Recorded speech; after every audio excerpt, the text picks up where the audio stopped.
فاعوذ باللہ من الشیطان الرجیم بسم اللہ الرحمن الرحیم ان اللہ وملائکتہ یصلون علی النبی یا ایہا الذین آمنوا صلوا علیہ وسلموا تسلیما اللہم صل علی سیدنا ومولانا محمد معدن الجود والکرم وعلی آلہ وصحبہ وبارک وسلم۔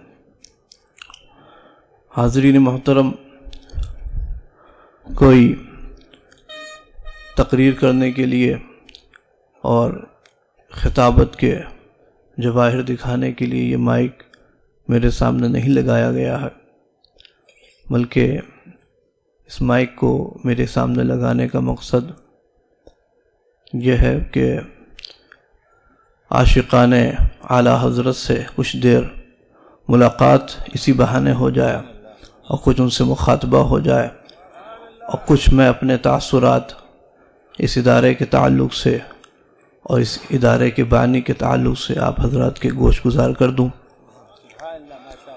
مولانا شاہد صاحب قبلہ نے بہت تفصیلی اور اچھی اچھی باتیں کی، سوائے میری تعریف کے۔ میری تعریف میں جو بھی انہوں نے کہا وہ ان کا حسن ظن تھا۔ اللہ تعالیٰ مجھے اس لائق بنائے اور اپنے بزرگوں کے نقش قدم پر چلائے۔ میں تو اس لائق نہیں، یہ تو حضور سرکار اعلیٰ حضرت فاضل بریلوی کی نسبت ہے،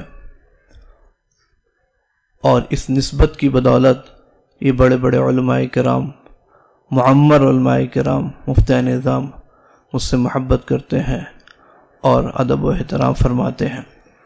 اللہ تعالیٰ ان کی محبت کو سلامت رکھے اور مجھے صحیح معنوں میں اپنے بزرگوں کا جانشین بنائے۔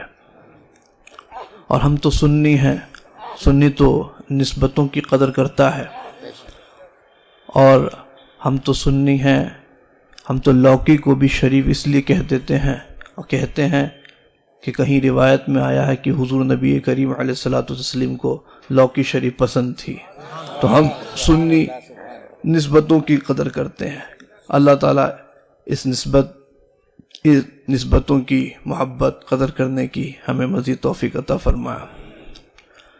تو حاضرین محترم، بانی ادارہ ھذا حضرت مولانا حفیظ اللہ صاحب قبلہ کئی جہتوں سے تبریک و تہنیت کے مستحق اور قابل و لائق ہیں۔ اولاً تو اس لیے بھی کہ انہوں نے ایک زمانے دراز سے وہ یہاں اس علاقے میں سنیت اور مسلک اعلیٰ حضرت کی عظیم خدمات انجام دے رہے ہیں، اور اس کا ایک عظیم ثمرہ اور نتیجہ یہ آج ہمارے اور آپ کے نگاہوں کے سامنے دارالعلوم غریب نواز کی عظیم الشان عمارت ان کی خدمات کی چیخ چیخ کر گواہی دے رہی ہے، اور گویا یہ اس ادارے کا آج یوم افتتاح ہے۔ میں امید کرتا ہوں اور مجھے یہ یقین بھی ہے کہ جس طرح اس کی عمارت اچھی ہے اسی طرح اس کی تعلیم بھی بہت اچھی ہوگی، اور یہاں سے فارغ ہونے والے اور یہاں سے علم حاصل کرنے والے ہندوستان کے کونے کونے میں مسلک اعلیٰ حضرت کا پیغام اور سنیت کا پیغام پہنچائیں گے۔ شمع سے شمع روشن ہوتی چلی جائے گی، اور اس سے پھر نور انشاءاللہ پھیلتا چلا جائے گا۔ وہ نور جو سرکار اعلیٰ حضرت نے جو شمع بریلی شریف میں جلائی تھی، جس شمع سے حضور مفتی اعظم ہند مستنیر ہوئے، اور مستنیر ہو کر کے سرکار مفتی اعظم ہند نے وہ شمع پھر دارالعلوم نوری کی شکل میں اندور میں جلائی، اور اسی نور سے مستنیر ہو کر کے مولانا حفیظ اللہ صاحب نے یہاں یاوت محل میں سبحان اللہ سبحان اللہ۔ تو یہ اسی طرح شمع سے شمع روشن ہوتے ہوتے انشاءاللہ پورے ہندوستان میں روشنی پھیل رہی ہے، اور اسی طرح اللہ اس کو قائم رکھے اور باقی رکھے۔ حاضرین محترم، ختم بخاری شریف کی رسم ادا کرانے کے لیے بھی مفتی صاحب نے مجھ سے کہا تھا، لیکن میں وقت پر نہ پہنچ سکا، اور اس رسم کو حضرت مفتی مالوہ حضرت مولانا نور الحق صاحب قبلہ نے ادا فرمائی، اور بخاری شریف کی آخری حدیث پڑھا کر اور اس کا درس دے کر کے اس رسم کو پورا کیا۔ اب میں تقریر کیا کروں، اسی بہانے ایک درس طلبہ جو یہاں سے فارغ ہو رہے ہیں، بخاری شریف اور حدیث کی کتابوں کا درس جنہوں نے حاصل کیا، انہیں ایک ضرورت اور حجیت حدیث کے موضوع پر کچھ دیر میں ایک درس دے دیتا ہوں، اور اس میں اسی کے بہانے میری اس میں شرکت ہو جائے گی۔ تو حاضرین محترم، اللہ تبارک و تعالی قرآن پاک میں ارشاد فرماتا ہے، اِنَّا أَنزَلْنَا إِلَيْكَ الذِّكْرَ لِتُبَيِّنَ لِلنَّاسِ مَا نُزِّلَ إِلَيْهِمْ لَعَلَّهُمْ يَتَفَكَّرُونَ۔ اے حبیب، ہم نے تمہاری طرف یہ ذکر اتارا تاکہ تم لوگوں کے لیے بیان کر دو جو ان کی طرف اتارا گیا۔ تو حاضرین محترم، اس آیت کریمہ سے علماء کرام نے یہ استدلال فرمایا کہ حضور نبی کریم علیہ الصلوۃ والتسلیم کو قرآن پاک کے علاوہ ایک اور چیز عطا کی گئی تھی جو قرآن پاک کے اجمال کی تفصیل تھی، جو قرآن پاک کے ابہام کی توضیح کرتی تھی اور اس کی پوشیدہ معانی کا گویا بیان کرتی تھی، اور وہ کیا تھی؟ وہ یہی حدیث پاک ہے۔ اور حدیث پاک میں خود حضور نبی کریم علیہ الصلوۃ والتسلیم نے ارشاد فرمایا، اوتیت الکتاب ومثلہ معہ، کہ مجھے کتاب عطا کی گئی اور اسی کے مثل ایک اور چیز دی گئی۔ اور وہ جو دوسری چیز اسی کے مثل دی گئی وہ کیا تھی؟ وہ یہی حدیث پاک ہے، اور جس کا درس ان طلبہ نے یہاں اس دارالعلوم میں اساتذہ کرام سے لیا، اور جس میں سب سے صحیح کتاب، اصح الکتاب بعد کتاب اللہ، جمہور کے نزدیک وہ یہی بخاری شریف ہے، جس کی آخری حدیث پڑھا کر کے حضرت مفتی نور الحق صاحب نے اس کی رسم ادا کرائی۔ تو حاضرین محترم، ویسے تو سب کچھ قرآن پاک میں موجود ہے، کوئی چیز ایسی نہیں جو قرآن پاک میں موجود نہیں۔ اللہ تعالیٰ فرماتا ہے وَنَزَّلْنَا عَلَيْكَ الْكِتَابَ تِبْيَانًا لِكُلِّ شَيْءٍ، اے حبیب، ہم نے تم پر یہ کتاب نازل کی ہر شے کا روشن بیان، اس میں ہر چیز موجود ہے۔ اگر کمی ہے، کوتاہی ہے، قصور ہے تو ہماری نگاہ کا قصور ہے، ہم وہاں تک نہیں دیکھ سکتے، ورنہ قرآن پاک میں تو سب کچھ موجود ہے۔ ما فرطنا فی الکتاب من شیء، ہم نے کتاب میں کچھ اٹھا نہ رکھا، سب بیان کر دیا۔ اعلیٰ حضرت کا اس موضوع پر ایک رسالہ ہے، اس کا نام ہے انباء الحی بان کلامہ المصون تبیان لکل شیء۔ اس کو انباء الحی بھی پڑھ سکتے ہیں، انباء الحی بھی پڑھ سکتے ہیں۔ انباء پڑھیں گے تو نبا ان کی جمع انباء، جیسے خبر کی جمع اخبار، اور انباء پڑھیں گے تو باب افعال کا مصدر ہوگا۔ تو اعلیٰ حضرت کا رسالہ انباء الحی بان کلامہ المصون تبیان لکل شیء۔ اعلیٰ حضرت رسالے میں فرماتے ہیں، حضرت امام جلال الدین سیوطی کے حوالے سے، امام جوینی نے قرآن پاک کی اس آیت کریمہ الف لام میم غلبت الروم فی ادنی الارض وہم من بعد غلبہم سیغلبون، قرآن پاک کی اس آیت کریمہ سے سینکڑوں سال پہلے یہ استنباط اور استخراج فرما لیا تھا کہ مسلمان بیت المقدس کب فتح کریں گے۔ اور پھر جب حضرت صلاح الدین ایوبی رحمت اللہ تعالیٰ عنہ نے بیت المقدس فتح کیا تو بالکل عین امام جوینی کے بتانے کے مطابق جو یہ خبر دے کر کے اور اس آیت کریمہ سے استخراج فرما کر کے بہت سالوں پہلے انتقال فرما چکے تھے، ان کے عین بتانے کے مطابق واقع ہوا۔ تو حاضرین محترم، کیسے معلوم ہوا؟ قرآن پاک میں ہر چیز موجود ہے، قصور ہے، کوتاہی ہے تو ہماری نگاہ کی کوتاہی ہے۔ اسی رسالے میں اعلیٰ حضرت غالباً حضرت عبداللہ ابن عباس سے روایت کرتے ہیں کہ وہ فرمایا کرتے تھے کہ اگر ہمارے اونٹ کی رسی بھی گم جائے تو ہم اس کو کتاب اللہ میں تلاش کر لیں گے۔ سبحان اللہ سبحان اللہ۔ قرآن میں ہر چیز موجود ہے، قرآن میں سب کچھ ہے۔ حضرت علی شیر خدا فرمایا کرتے تھے کہ اگر میں چاہوں تو قرآن پاک کی سب سے پہلی سورت الفاتحہ کہ بسم اللہ کی شرح کروں تو اتنے سارے اونٹ اس کی شرح اور تفسیر میں لاد دوں، اتنا لکھوں۔ تو حاضرین محترم، قرآن میں سب کچھ موجود ہے، مگر اگر کوئی کوتاہی ہے، کوئی قصور ہے تو ہماری نگاہ کا قصور ہے۔ اللہ نے قرآن پاک میں ارشاد فرمایا اقیموا الصلاۃ، لوگوں نماز قائم کرو۔ مگر اے اللہ، نماز کیسے قائم کریں؟ کتنی رکعتیں پڑھیں؟ کس وقت میں قائم کریں؟ اس کی تو کوئی تفصیل ہمیں قرآن پاک میں نظر نہیں آتی۔ تو اس کی تفصیل اور اس اجمال کی تفصیل، اس ابہام کی توضیح حضور نبی کریم علیہ الصلاۃ والتسلیم کرتے ہوئے نظر آئیں گے کہ حضور فرماتے ہیں صلو کما رأیتمونی اصلی، ایسے نماز پڑھو جیسے مجھے دیکھتے ہو، مجھے جیسے میں پڑھتا جاؤں مجھے دیکھ کے تم پڑھتے چلے جاؤ۔ تو حضور کی حدیث پاک اس کی شرح کرتی ہوئی نظر آئے گی۔ حج کرو، یا اللہ کیسے حج کریں؟ تو حضور نبی کریم علیہ الصلاۃ والتسلیم فرماتے ہیں کہ خذوا عنی مناسککم، مجھ سے اپنے مناسک لو، جیسا میں کرتا چلا جاؤں ویسے کرتے چلے جاؤ۔ اور حضور کے افعال اور اقوال اور ان تقریرات کا مجموعہ کیا ہے؟ یہی حدیث پاک ہیں جن کا درس ہمارے طلبہ کرام ان مدارس میں لیتے ہیں۔